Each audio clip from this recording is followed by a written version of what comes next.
الرحمن الرحیم بسم الله الرحمن الرحیم سمیع الله مشوانیم د نوې ویډیو پیغام سره تاسو ته حاضر یم دا نننی پیغام زمونږ خلکو ته دی کم خلک چې ټوپک تمانچو سره شوق ساتي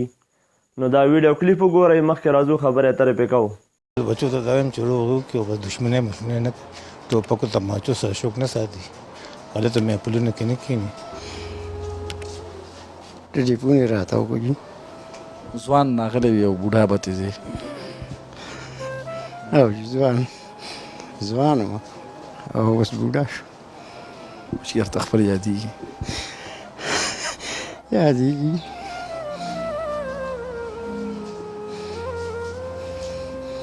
چې د هغې ودونه وخادی وې ته دلته ټول زه دلته وم یو اوس چې دلته پروت یم سبا به تاسو دلته پراته یې که نه موږ لار به الله سم ورسېدو خو ما دا کار مه کوو زیش کاله چې دا تاسو دلته تېر کړه ورکوټ ماشوم چې پکې پیدا شي سلمي کېږي نو هغه ژوند و دغه ژوند دا زما دا بچي ټول زلمي شو ودونه یې وکړه دغه یې کړه بس ژوند تېر شه هسې موږ هېڅ خوشحالي ونه لري راته دا مو چې پانسي کوو به دی نو بس بیا خو قانون دی چې راغلي نو خود ګړنګ ښه که به دې څوک خوشحالېږي هغې خبرې ته خو مجبوري ډېر زموږ د وړاندې ملا ملګري پانسي شو به دا ویډیو کلیپ تاسو وکوته نو بیا وروسته خلک پیسې هم لګوي افسوس هم کوي جړاګانې هم کوي لیکن بیا وروسته هېڅ نه کېږي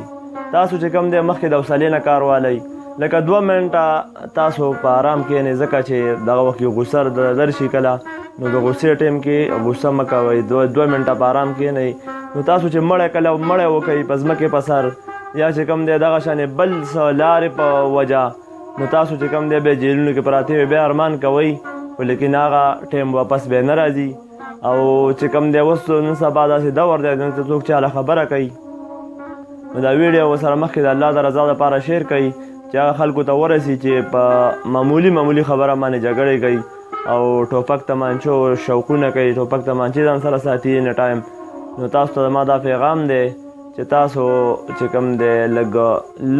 لږ شانې د صبر نه کار والی نو تاسو به انشاءالله په ټوله زندګۍ کې خوشحاله وئ ځکه چې دا باباجي تاسو ولیده دا وایي چې زما تقریبا 15 کاله وشو او د جیل کې مځوان راغلی یم او بوډا به تې ځم او بوډا به څنګه ځي وروڼو هغه وایي چې ما ته یې د 500 ډالۍ په ما کلی دی لکه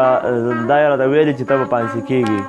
نو تاسو چې کوم دی د دې نه لږ سبق والی او داسې به بیا تاسو په جیلونو کې پراته یې دا بابا وایي 15 کاله تقریبا څه لږ وخت نه دی چې ماشوم پیدا شي نو هغه پکې زلمی کېږي لکه نو تاسو لږ شانته کې سوچ کوئ چې معمولي خبره باندې جنګونه مه کوئ او بل دا اهم خبره دا ده چې یوه خبرې تحقیق کوئ چې یوه خبره یو کس تاسو ته وکړه نو تاسو مخکې سره جګړه مه کوئ تاسو مخکې د هغې معلومات کوئ چې دا خبره آیا رښتیا ده او که دروغ ده نو بیا وروستو دا خبرې چې کوم دی حل وباسئ او که خبره څومره کیدی شي په جرګو او په تحصیل باندې لکه اول خو په جرګو حل کوئ معمولي خبرونه دغه شانې مسلې غټې مسلې به جوړې شي د بلې ویډیو پورې راکړئ موږ له اجازت د الله په امان السلام علیکم ورحمة الله